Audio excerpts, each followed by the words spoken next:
네, 여러분 안녕하십니까? 네, 조은만입니다.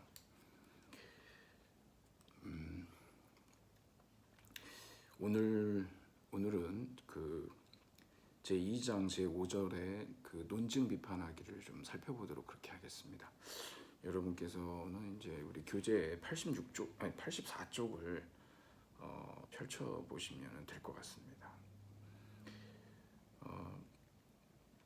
우선 이 논증 비판하기라고 하는 것은 우리가 앞서 배운 바와 마찬가지로 대표적으로 이제 우리 연역 논증과 귀납 논증으로 그렇게 이제 분류를 해서 살펴보게 될 텐데요. 연역 논증을 비판할 때 우리는 연역 논증은 타당성과 건전성이라고 하는 두 차원에서 우리가 살펴봤었죠. 타당성이라고 하는 것은 논리적 사고고 건전성이라고 하는 것은 비판적 사고입니다. 그래서 84쪽에 맨 밑에서 이제 네 번째 줄 보면은요, 일반적인 토론 상황에서는 타당성 못지않게 건전성 또한 매우 중요하다. 그러면서 뭐라 그러냐면 그 결론이 참이라는 것을 보이는 최선의 방법은 전제로부터 결론이 잘 따라 나오고, 이건 잘못된 표현이죠. 잘 따라 나온다라고 하는 것은 연역 논증에서 우리가 타당성과 관련해서 얘기할 수가 없습니다. 전제로부터 결론이 어떻게 나와야 됩니까? 반드시 결정적으로, 필연적으로, 뭐 아니면 도라 그랬죠. 네. 타당하거나 부당한 거니까. 그래서 반드시 따라 나와야 하고 이렇게 고쳐주세요, 여러분이. 즉 타당하고, 타당하다는 여기는 전제로부터 결론이 반드시 따라 나와야 하죠. 그리고 내가 사용한 모든 전제가 참이라는, 그럴 때 우리 건전하다고 그럽니다. 그래서 우리가 알다시피 전제가 참이라는 결론이 반드시 참이냐라고 하는 것은 타당성이고, 그리고 전제들이 실제로도 참이냐라고 하는 것은 건전성 여부에 대한 논의가 되겠죠. 그래서 우리는 이 연역 논증을 비판하는 것은 이렇게 두 차원으로 나눠서 타당성에 대한 문제 제기를 할 수 있고 건전성에 대한 문제 제기를 할 수가 있습니다, 여러분. 여기 타당성에 대한 문제 제기는 그 결론에 대해서 우리가 판례를 상상할 수 있으면, 그러면 타당성에 대한 문제 제기가 되는 겁니다. 여러분께서 여기서 이렇게 예로 등장한 게 모든 사람은 죽는다라고 하는 결론을 반박하기 위해서 내가 죽지 않고 영원히 사는 경우를 상상할 수 있다라고 그러한 판례를 갖다가 우리가 상상을 하거든요. 그러면서 상상 가능하지만 실제로 일어날 법하지 않은 경우이기는 합니다. 하지만 상상은 가능하죠. 이 부분에 대해서 여러분께 좀 도움을 드리려고 말씀을 드리면, 여러분 법칙적 불가능성이 있고요, 논리적 불가능성이 있습니다. 여기서는 여러분 우리가 법칙적으로는 불가능하더라도 논리적으로 가능한 경우를 이 타당성에 대한 문제 제기라고 할 수가 있습니다. 돼지가 알을 낳는다. 이거 법칙적으로는 불가능하죠. 하지만 여러분 우리 논리적으로는 상상이 가능합니다. 그러면 논리적으로 상상이 불가능한 경우를 한번 제가 말씀드려 볼게요. 2 더하기 2는 5다. 여러분 이거 상상 가능하십니까? 내지는 둥근 사각형. 상상할 수가 없죠. 논리적으로 상상이 불가능한 겁니다. 하지만 돼지가 알을 낳는다. 63 빌딩에서 내가 좀 얘기가 안 좋은데 63 빌딩에서 내가 날아간다. 슈퍼맨처럼 법칙적으로는 불가능하지만 상상이 가능해요. 논리적으로 상상 가능합니다. 하지만 이것은 논리적으로 불가능한 경우들을 방금 제가 예를 들었던 것들이죠. 그러니까 타당성에 대한 문제 제기와 관련해서는 법칙적으로는 불가능하다 하더라도 논리적으로 상상이 가능한 경우를 얘기하면 된다는 거죠.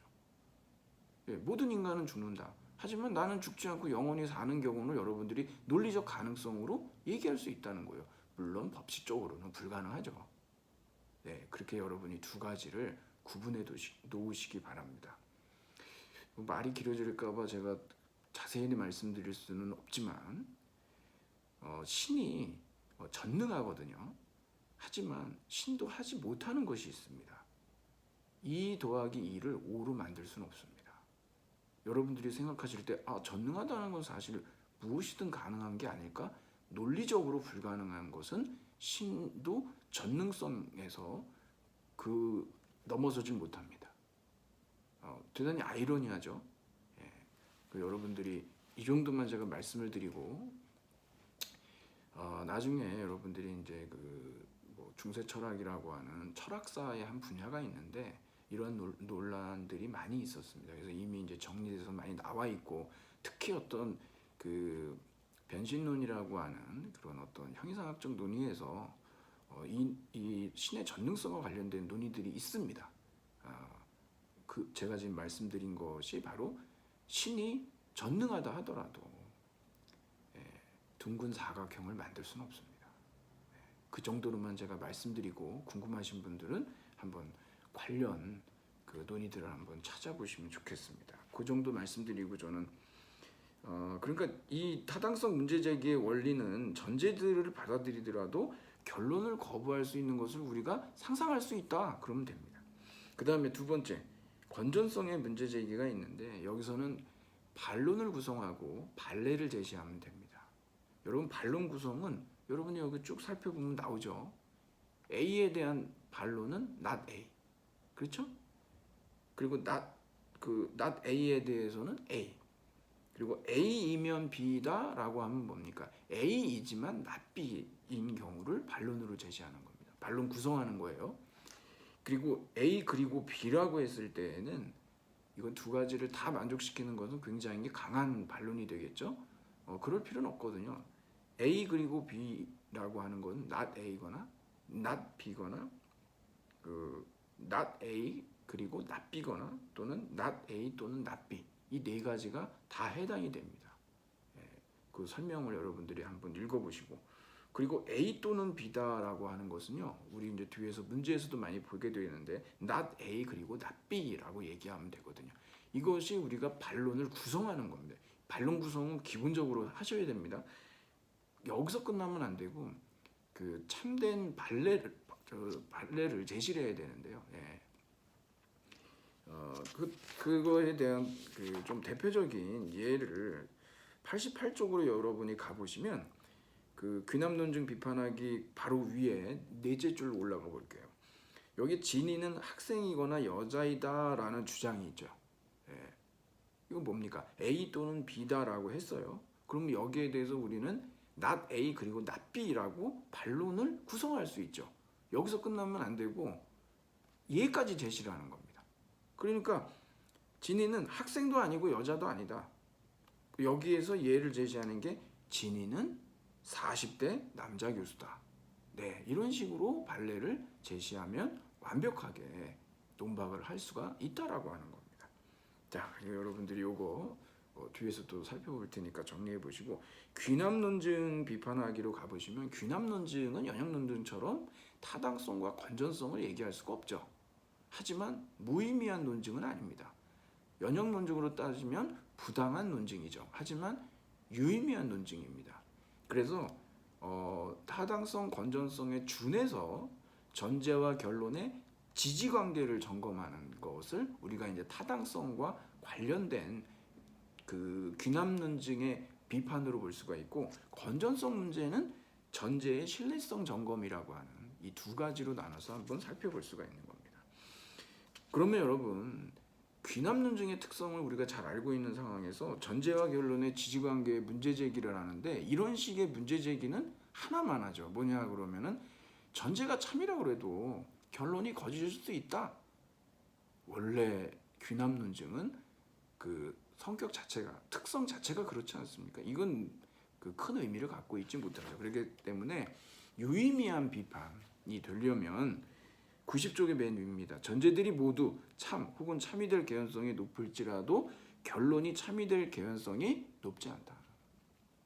이거를 보여줘야 됩니다. 반대로 전제들이 참이더라도 결론이 거짓될 가능성이 매우 높다. 이런 식으로 주장하면 우리가 지지관계를, 전제와 결론의 지지관계에 대한 문제 제기를 제대로 한 것이죠. 아셨죠, 여러분? 그냥 뭐 전제가 참이어도 결론이 거짓이 될 확률이 있다라고 하는 것으로 끝나면 안 되고, 결론이 거짓이 될 개연성이 아주 높다, 이런 식으로 논증을 비판해야만 우리가 효과적인 논박을 가능할 수가 있는 겁니다. 예 11을 보면 우리 반 그부 영수는 왼손잡이, 순위도 왼손잡이, 따라서 우리 반 그부들의 대부분은 왼손잡이다라는 결론이 나왔어요. 여기에 대해서 우리가 어떻게 논박을 할 수 있냐 그러면, 여러분 그 추가적인 전제, 새로운 증거, 새로운 전제들을 제시하면 이 논증을 약화시킬 수가 있죠. 우리 반 그부가 아니라 좀 더 상위의 그런 그 정보들이 있죠. 상위 집단에. 여기 보면은 대한민국의 성인 표본을 봤을 때 왼손잡이와 오른손잡이의 비율 자체가, 오른손잡이가 9이라면 왼손잡이가 1이다라고 하는 더 큰 표본, 상위 표본을 제시하게 되면은 당연히 예 11은 전제가 참이라고 하더라도 결론이 거짓일 개연성이 매우 높은 그러한 논증으로 될 수가 있는 것이죠. 지금 여러분들 중에서도 그 왼손잡이신 분도 있고 양손을 다 쓰시는, 왼손잡이신 분들이 대부분 양손을 다 쓰는 경우들이 좀 많은 것 같아요. 제가 강의를 하면서 그동안의 쭉 추이를 보면은요, 예전에보다 왼손잡이 학생들이 많이 늘었습니다. 아마도 문화적인 영향인 것 같아요. 한 10년, 20년 전만 해도 왼손잡이 그런 뭔가 노래도 있을 정도로 우리는 뭐 오른쪽을 바른 쪽이라 그래가지고 뭔가 오른 정상 뭐 이렇게 나오고, 왼손잡이는 비정상, 뭔가 반사회적 이런 상징성이 있었다면, 그리고 한국 사회가 굉장히 집단적인 성향이 있지 않습니까? 그래서 왼손잡이라 하더라도 여러분들이 아마 부모님들께서 후천적으로 오른손잡이로 바꿔주셨을 것 같습니다. 왜냐하면 한국 사회에서 그런 소수자로 산다는 것은 굉장히 그 짊어지고 가야 될 질고가 많다는 거죠. 차별과 어떤 배타적인 시선 때문이죠. 하지만 지금은 또 그렇지는 않습니다. 지금 같은 경우는 그 왼손잡이인 경우 좌뇌와 우뇌의 뭐 균형 발달을 할 수 있고, 뭐 그런 어떤 뇌과학의 발견들이 등장하면서 굳이 부모님들이 바꾸려고 하시지 않는 것 같습니다. 그래서 왼손으로 필기를 굉장히 잘 하시더라고요. 저도 그걸 보고 집에 와서 한번 해봤는데 안 되겠더라고요. 뭐 그 자부심을 가지셔도 됩니다, 여러분. 자, 그 90쪽 맨 밑에 보면은요, 그 맨 밑에 단락에 보면은 이렇게 귀납적 일반화 논증의 지지관계는 좀 더 큰 표본에 대한 추가 정보에 의해서 약화될 수 있다라는 거죠. 좀 더 큰 표본에서는 우리가 이제 또 문제에서도 살펴보겠습니다. 그렇게 해서 이런 그 전제와 결론의 지지관계에 문제 제기를 하고 논박을 하는 것이거든요. 그 통계적 3단 논법 같은 경우는 어떻게 하냐 그러면, 중거 집단이 충분히 구체적이지 않다라고 하는 추가 정보에 의해서 약화될 수 있죠. 이 통계적 3단 논법 같은 경우는 비율이 커야 되고, 중거 집단이 매우 구체적일수록 전제가 결론을 강하게 지지한다고 그랬잖아요. 근데 그렇지 않다라고 하는 추가적인 정보를 제시하면 이 논증은 약화될 수밖에 없죠. 유비 논증은 어떻습니까? 아시다시피 이것은 유사성을 근거로 해서 결론의 참을 주장하는 건데, 다르다 이런 비교 대상들 사이의 차이점이 유사성보다 더 크다 그러면 자연스럽게 매우 약화될 수밖에 없죠. 인과 논증 같은 경우는, 인과 논증은 여러분 그 귀납적 일반화 논증의 요소가 여기 들어가 있죠. 왜 그러냐면은 모집단으로부터 표본을 추출하지 않습니까? 그러니까 여기서도 더 큰 표본에서는 상관관계가 존재하지 않는다라고 하면 약화됩니다. 그리고 실험군과 대주군 사이에 그 원인에 해당하는 성질 이외에 다른 성질들은 차이가 없어야 되겠죠. 이것은 인과 논증만이 갖고 있는 독특한 특성이라고 그랬습니다. 동질화 원리라고 그랬죠. 예. 동질성이 약화되면 이 논증은 약화될 수밖에 없다는 겁니다. 이렇게 머릿속에 여러분들이 정리를 해 놓으시고, 그 전제의 신뢰성 문제로 여러분들이 이렇게 가 보시면 그 얘가 있고 얘 밑에 이제 소위 뭐 샤이 트럼프 정도로 얘기하면 되겠죠. 여러분들도 저도 전화가 굉장히 많이 와서 아예 받질 않았는데 뭐 받으면 뭐 이렇게 하고 그러는데, 그 아무래도 응답률이 떨어지면 예, 그 결론이 강하기가 약화되겠죠. 예. 그러니까 여기 뭐 여러 가지 그런 얘기가 전제의 신뢰성이 낮아질 수 있는 예, 그러한 요소들에 대한 얘기가 이렇게 나오고 있고, 마지막 단락에 보면 여러분 거기에 두 번째 줄에 통계적 3단 논법을 예로 들면, 통계적 3단 논법의 전제에서는 모집단에 대한 통계 진술이 포함되어 있다는데, 여러분 모집단은 어디에서 등장합니까? 네, 모집단이라고 하는 것은 귀납적 일반화에서 쓰는 거죠. 통계적 3단 논법은 뭡니까? 예, 중거 집단과 속성 집단밖에 안 나와요. 그래서 이거 바꿔주셔야 됩니다. 중거 집단으로. 우리가 이렇게 책을 쓰다 보면은요, 아무리 고쳐도 이렇게 놓치는 경우가 있어요. 불성실한 게 아니고요. 제가 봤을 때는 불가피한 것 같아요. 최대한 줄이는 게 그 관건이죠. 그래도 완벽하게 줄이진 못하는 것 같아요. 근데 뭐 그 한 페이지에 막 2개, 3개 오타가 있다. 그건 아니고요. 그건 문제고요. 자, 그런데 여기 이제 통계 진술들은 다른 진술과 달리 신뢰성을 판단하기가 이제 쉽지 않다고 하면서, 여기 이제 통계학과 관련된 얘기들이 잠깐 나오는데 우리 책의 범위를 벗어난다 그러거든요. 여기서 제가 여러분한테 다른 얘기를 해드리진 않고, 여러분 그 statistical thinking이라고 하는데, 여러분 지금 우리가 살아가고 있는 현대 사회에서는요, 통계적 사고가 매우 중요합니다. 여러분 정보 데이터가 있잖아요. 그 정보 데이터를 활용할 수 있는 능력이죠. 여러분께 제가 한번 시간이 없지만 퀴즈를 하나 낼 테니까 여러분 지금 속으로 대답을 해보세요. 제가 바로 또 정답을 알려드리도록 하겠습니다.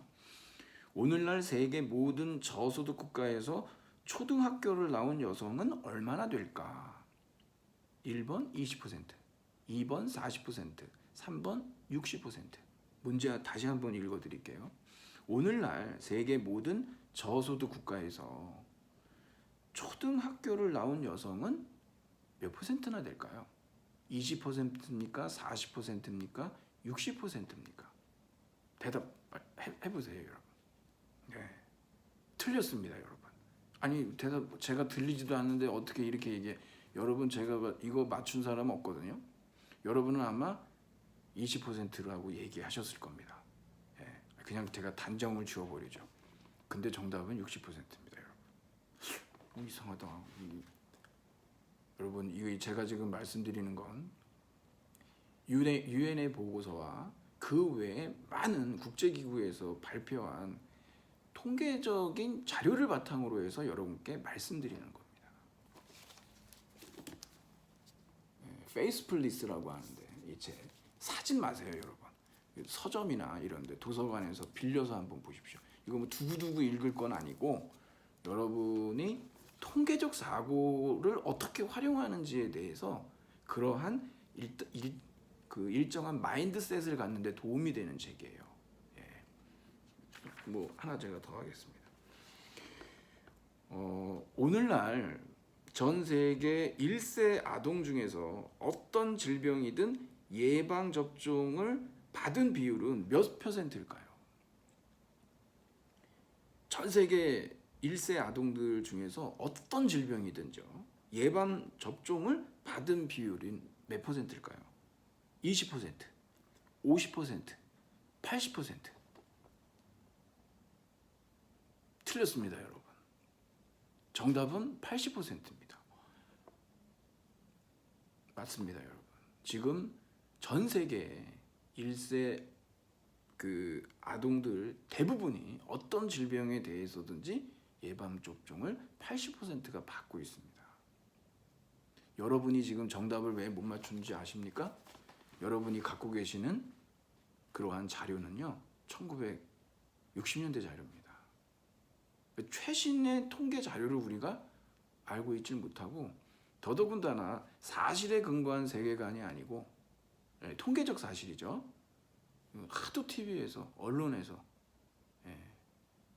얘기를 하니까 그러한 어떤 드라마틱한 세계관을 우리가 갖고 있는 거죠. 이거는 여러분 아마 거의 100% 맞히실 텐데, 세계 기후 전문가들은 앞으로 100년 동안의 평균 기온 변화를 어떻게 예상할까요? 1번 더 더워질 거라고 예상한다. 2번 그대로일 거라고 예상한다. 3번 더 추워질 거라고 예상한다. 정답은 1번이죠, 여러분. 지금 우리 기후 위기 아닙니까? 물론 트럼프는 2번일 겁니다. 그대로일 거다. 음모론 얘기하겠죠. 미국은 난립니다, 여러분. 마스크를 쓰냐 안 쓰냐에 따라서 이것은 일종의 정치적인 그 입장이 돼버렸습니다. 공화당이나 민주당이냐, 이거 무서워서 살겠습니까? 이게 그 사이언티픽한 그러한 근거 자료들을 가지고 마스크 착용하는 것이 그 감염 예방에 도움이 된다라고 하는 그 CDC 전문가들의 얘기가 아무리 나와도 이 고집불통이고 본인이 대통령이라는 생각을 잊은 것 같은 이 트럼프는 여전히 마스크를 착용하지 않습니다. 그것이 일반 사람이라면 상관이 없을 수도 있겠죠. 개인의 자유다. 뭐 본인이 그렇게 생각한다면. 근데 정치 지도자는 그 대표성이 있고 굉장한 영향력을 미치거든요. 그래서 실제로 미국에서 지금 마스크를 쓰지 않고 그리고 살균제를 몸에 주입하는 얘기를 브리핑에서 했기 때문에 직접 그 락스를 드신 분들도 있습니다. 사망했죠. 이런 어처구니 없는 일들이 미국에서 벌어지고 있습니다. 여러분, 우리는 진짜 다행입니다. 지금 미국의 많은 사람들이 그 연방 정부의 어떤 발표에 대해서 신뢰하는 사람은 20%가 채 안 되는 것 같습니다. 거의 마지노선이죠. 여러분, 지금 이런 코로나 바이러스 팬데믹 상황에서는 우리에게 이러한 통계적 자료에 근거한 사실에 충실한 그러한 세계관을 갖는다는 것은 우리 생존하고도 직결되는 문제죠. 여러분들한테 제가 이제 이렇게 말씀을 드리는데, 아이고 참 하나 더 할까? 여러분, 그 아주 TV 나올 때마다 불편해서 말씀을 드리는데, 여러분, 청소년 범죄율은 더 흉악해지고 범죄율이 더 증가됐다라고 알고 계시죠? 여러분, 틀렸습니다.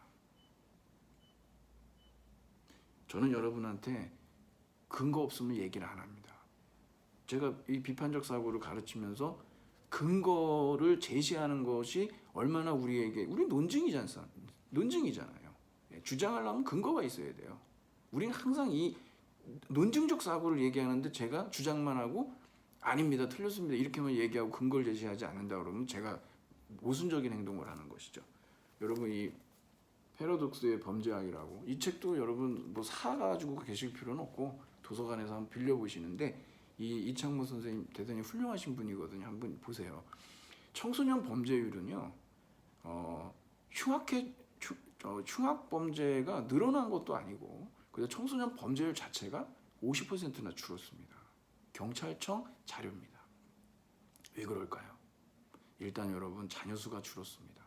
여러분, 학령 인구가 지금 얼마나 지금 감소했습니까? 늘어날 수가 없어요. 그리고 여러분, 다들 원래 범죄가 일어나려면 범죄자와 피해자가 만나야 되는데, 다들 PC방 가고 학원 가고 그래가지고 만나기가 어려워요. 뭐 만나야 저지르죠. 그렇죠? 그리고 여러분, 부모님의 감시가 얼마나 심합니까?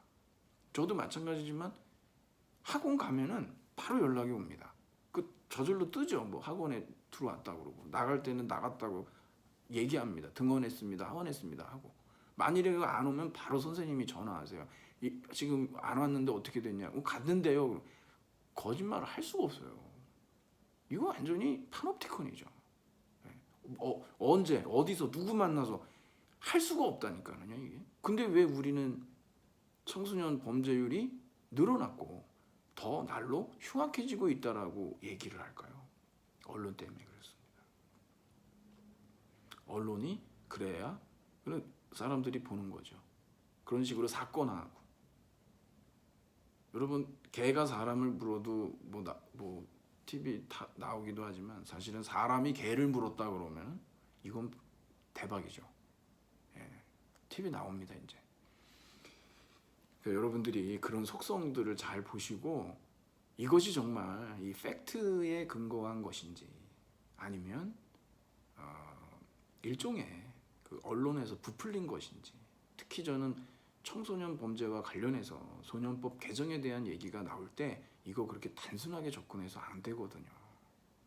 인권 차원에서도 살펴봐야 되고 언론에서 부추기는 방향들이 있는데 여러분 통계적 사고는 우리가 정보 데이터를 활용할 수 있는 능력을 갖고 있으면요 어떤 결론을 내리게 되겠습니까? 전혀 다른 대책을 세우게 되거든요. 그러니까 여러분들도 제가 오늘 말씀드리는 게 그런 얘기입니다. 그런 통계적 자료를 기반으로 해서 정확한 상황 파악을 하고 실체적 진실을 찾아내고 그거에 따른 우리의 그 후속 조치가 나와야 된다라는 거죠. 그런데 드라마틱한 극적인 세계관의 바탕으로 해서 어떤 결론을 내리고 정책을 펴고 잘못된 겁니다. 여러분 제일 중요한 거니까 이 책도 한번 여러분 읽어보시고 우리가 얼마나 그 잘못된 정보를 갖고 그런 편견 속에 살고 있는지를 생각해 볼 수 있죠. 원자보다 더 깨기 힘든 게 뭡니까? 편견입니다. 안 깨집니다. 자, 그러면 연습 문제로 가보죠. 93쪽. 제가 뭐 여러분들이 푸셨고 다 아시기 때문에 쭉 읽으면서는 하지 않겠습니다. 중요한 부분만 포인트만 잡아서 가겠습니다. 자, 다음 논증을 비판하라고 그랬는데 요거는 여러분 아시다시피 우리 이제 딜레마 논증이죠. 제가 여러분한테 나눠드린 그 네 가지 형식이 있습니다. 단순 구성적, 단순 파괴적, 복합 구성적, 복합 파괴적 그런 양도능법 네 가지가 있지 않습니까? 그리고 이제 부당한 양도능법이 있어요. 오늘도 이제 나오는데 여러분들이 그걸 바탕으로 해서 이런 문제가 몇 문제 나오죠. 자, 여기도 보면 제가 그냥 바꿔서 그냥 하도록 하겠습니다. 기호화해서 A이면 B고 not A이면 B죠. 왜냐하면 A 또는 not A니까요. 그러므로 B다 이렇게 돼 있거든요. 이거 논증 비판하면 이건 당연히 연역 논증이거든요. 그럼 이거에 대한 비판은 어떻게 하느냐 그러면 A이면 B다는 어떻게 합니까? 반론도 구성하고 우리가 여기에 대해서 반례도 제시해야 됩니다. A이지만 not B인 경우 뭡니까? 평화 상태지만 유엔이 필요한 경우가 있어요. 불필요한 게 아니라 어느 경우입니까? 이거는 유엔이 원조 그 물자를 제공하는 이런 순기능적인 역할들도 하지 않습니까? 그러면 또 not A이면 B다는 A이면 not B, not A이지만 B다. 즉 그 전쟁 상태지만 전쟁 상황이지만 유엔이 필요하다. 어떤 경우입니까? 평화 유지 기구를 파견하거나 파병하거나 이런 문제들이 이런 상황들이 있으니까요. 그리고 A 또는 not A다. 이건 뭐냐 그러면 평화도 아니고 전쟁도 아닌 상태가 있다는 거예요. 이거 논증 비판. 어느 상태입니까? 우리나라 유일하죠. 전 세계 유일하게 분단 국가 휴전 상태지 않습니까? 그러니까 여러분들이 이런 식으로 그 논증을 반론도 구성하고 반례도 제시하시면 되겠습니다. 2번으로 넘어가죠. 이 글을 비판하기 위한 통계 자료입니다. 이 글의 내용은 뭐냐 그러면 노동시간의 증가로 인해서 공동체 참여율이 하락했다는 거예요. 그러면 이것을 비판하는 그러한 통계 자료는 뭐겠습니까? 여러분 답은 니은입니다. 왜냐? 노동시간이 늘어난 집단이나 줄어든 집단이나 시민 활동 시간이 다 감소했대요. 그럼 원인은 노동 시간이 늘어나서 감소했다라고 하는 이 글의 주장에 대한 비판이죠. 근데 그럼 원인은 어디에 있을까요? 정치적 무관심, 뭐 개인주의의 팽배, 뭐 이렇게 얘기할 수가 있겠죠. 기억이나 니은은 여러분들이 보실 때, 네, 이렇게 노동 시간이 지속적으로 증가했다. 이러한 것들이 결국에 지금 여기에 주장을 더 강화시킬 수 있는 그러한 통계 자료가 되겠죠. 자, 3번 또 나왔습니다, 여러분. 기호화할게요. A면 B, C면 B, A 또는 C, 그러므로 B 이렇게 돼 있잖아요. 그러면 여러분 여기서도 이렇게 가나다 이렇게 보면은 A면 B다. A이지만 not B인 경우. 그랬습니다. B가 와요. 근데 슬프지 않은 경우가 있죠. 이런 식의 사고를 하면 되는 거죠. 이 할머니께서 이 양도농법에 대해서 누군가가 가르쳐 줬다면 굉장히 즐겁고 행복하게 사셨을 텐데 우울증 극복하실 수 있으셨겠죠. 네.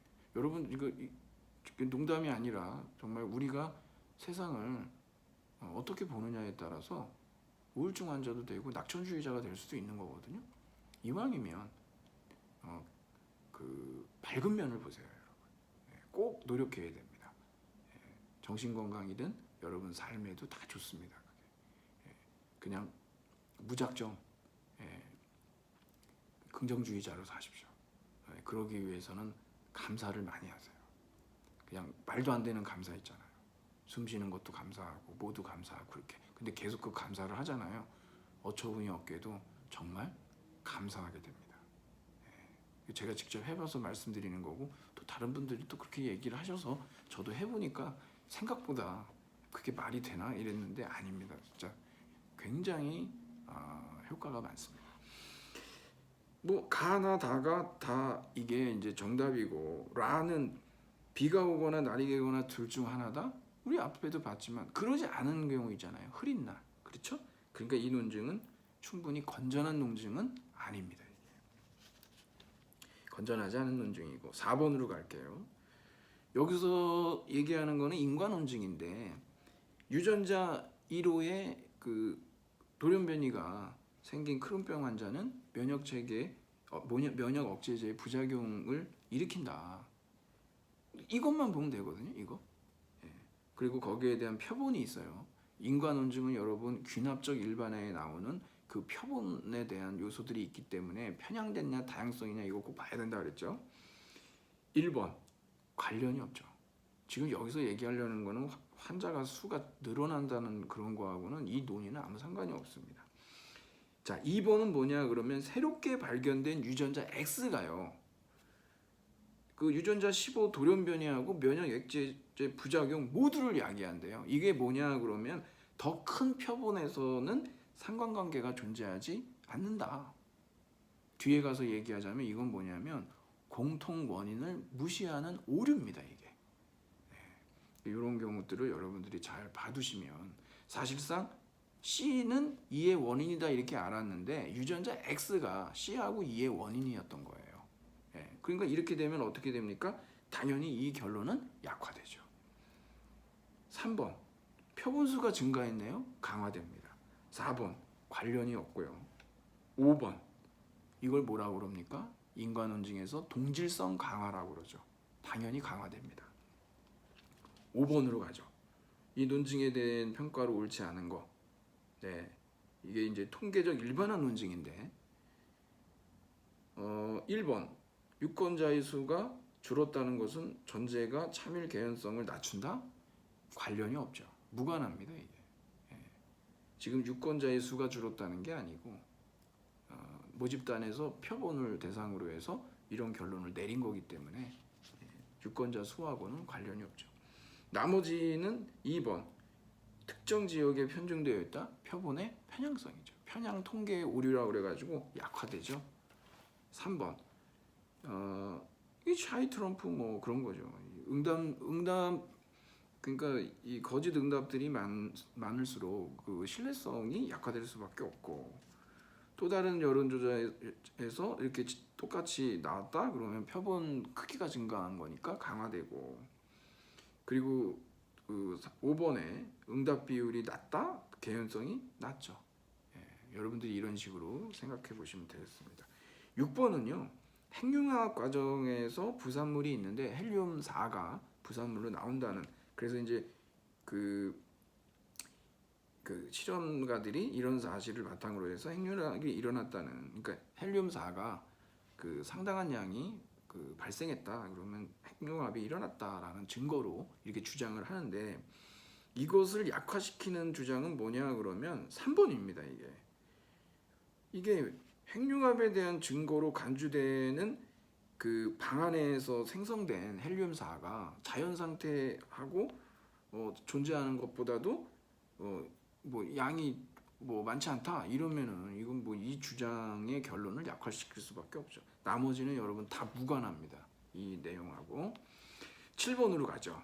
여기 이제 여러분이 아시다시피 이것도 이제 바로 기화하겠습니다. A이면 C, B이면 C, A 또는 B, 그러므로 C예요.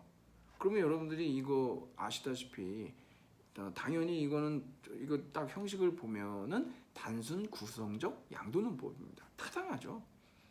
그러면 가를 보면 그 B이지만 나스인 경우, 네 맞습니다.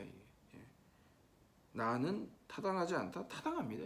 이게 단순 구성적 양도능법이고 다 적절한 비판이죠. 충분히 상상할 수 있죠. 정답은 가하고 다입니다. 이게 A 또는 B라고 하는 건데 이거를 우리가 not A이고 not B인 경우를 우리가 상상할 수가 있지 않습니까?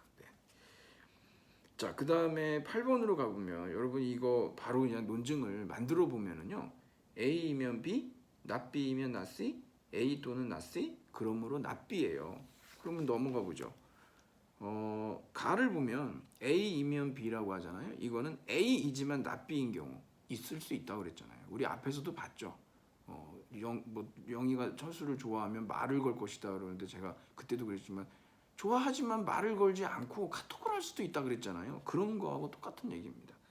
맞고요. 나번 보면 타당하게 도출되지 않는다. 이거 타당하게 도출이 안 됩니다. 이게 타당하게 도출되려면 여러분 아시다시피 A이면 B, not B이면 not C, A 또는 not B, 그러므로 B 또는 not C가 돼야 돼요. 여러분 그 네 가지 형식을 잘 보십시오.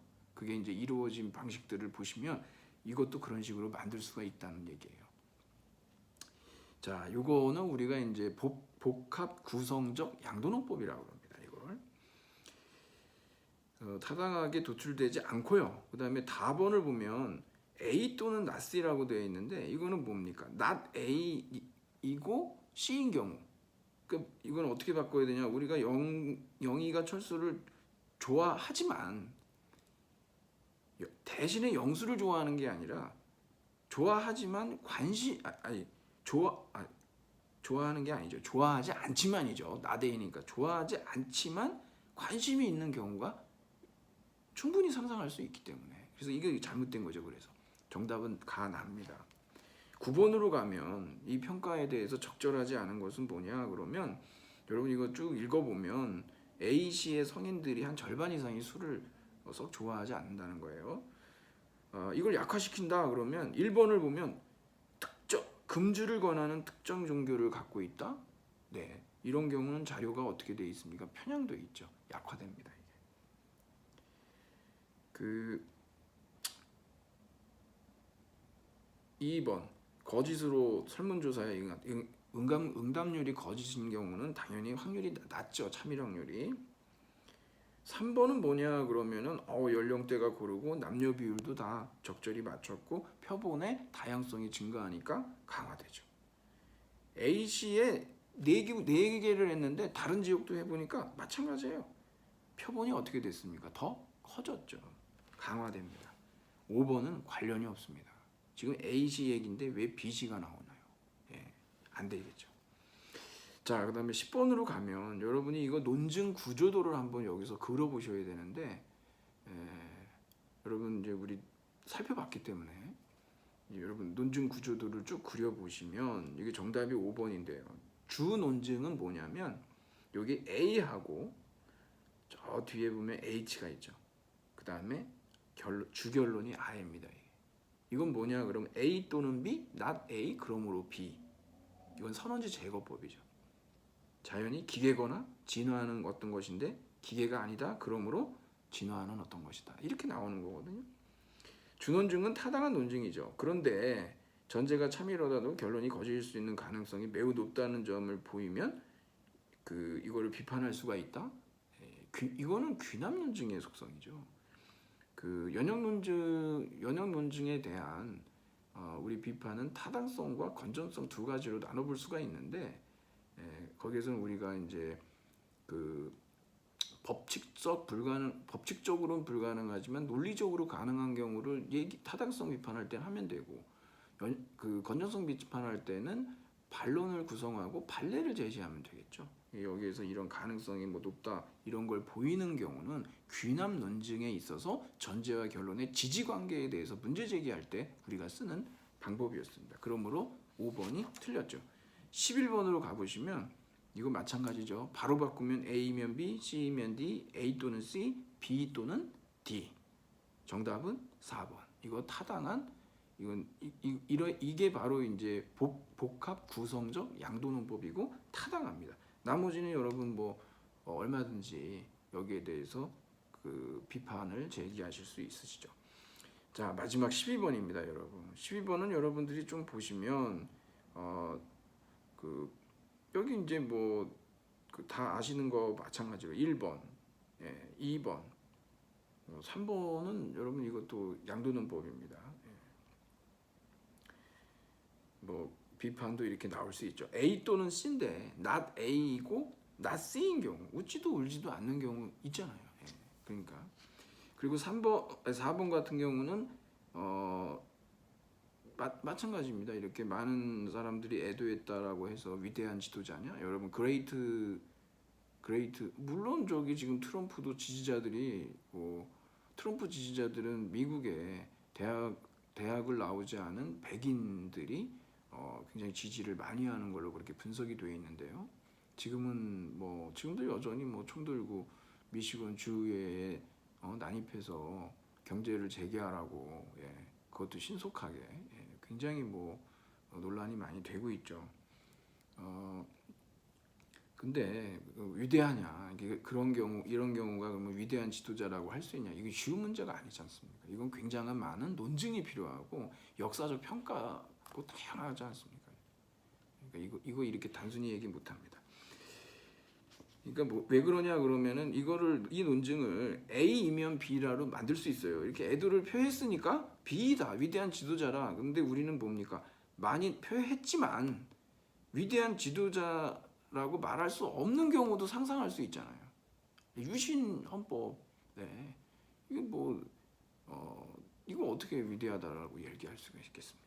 이건 진짜 말도 안 되는 한국적 민주주의 그런 민주주의는 민주주의가 아니죠. 5번으로 가보죠. 성공한 사람은 벤츠를 타고 다니거나 호텔에서 식사를 한다 그랬는데 A 또는 B라는 거죠. 하지만 우리는 이것을 갖다가 not A이고 not B인 경우 있죠. 여기는 반론을 구성하고 판례를 바로 제시해 버렸습니다. 근데 단이 건화로 돼 있어서 틀렸죠. 단이 그러니까 국산차 타고 다니고 집밥을 애호한다 이렇게 해야 되겠죠. 물론 이거 오류입니다, 여러분. 이게 인과 혼동의 오류고 원인과 결과를 지금 잘못 알고 있는 거죠. 그리고 이게 본말 전두의 오류라고 하거든요. 그러니까 여러분들 이제 바로 뒤에 우리가 또 오류를 살펴볼 거니까 그때 가서 또 같이 함께 얘기를 하겠습니다. 다음 시간에는 우리가 관련성의 오류와 충분성의 오류 이 두 가지를 좀 살펴보고 논의를 이어나가도록 하겠습니다. 자, 여러분 오늘 논증 비판하기 배웠는데요. 여러분께서 잘 정리해 보시고 또 이럴 때일수록 여러분 요즘에 코로나19 사태가 장기화되고 그 다음에 또 생활 속 거리두기로 바뀌면서 마스크 착용과 관련해서 미국적인 상황이 벌어질까봐 굉장히 우려스럽습니다. 저도 이제 동네에 이렇게 나가보면 마스크를 쓰지 않고 다니시는 분들이 예전보다 많이 느셨어요. 근데 여전히 마스크를 쓰고 다니시는 분들도 많이 계시죠. 이 생활 속 거리두기라고 하는 것이 어쩌면 우리가 이제 서로 간에 쓰는 사람 안 쓰는 사람 간에 괜히 위화감을 조성하지 않을까 싶은데 여름도 다가오고요. 근데 여러분, 우리는 시민 의식을 발휘해야 되고요. 시민으로서의 책임감을 반드시 우리가 지켜나가야 합니다. 왜냐하면 아시다시피 이게 언제 끝날지는 누구도 예측할 수가 없습니다. 우리는 우리 개인이 할 수 있는 일은 생활 속 그 방역이거든요. 불편한 것으로 생명을 저울질할 수는 없는 겁니다, 여러분. 모든 것은요 하나의 문화가 되고, 그러니까 마스크 착용이 하나의 문화로 정착이 되면은요, 그건 어려운 일이 아닙니다. 저절로 될 수가 있는 겁니다. 모쪼록 여러분, 우리 지성인답게 책임감 있게 우리는 그 나와 나의 가족 그리고 주변 사람들을 위해서 우리 서로에게 서로를 위해서 마스크 착용을 반드시 실천하시기를 부탁드리겠습니다. 네, 여러분 고생하셨습니다. 오늘 여기까지 하겠습니다. 감사합니다.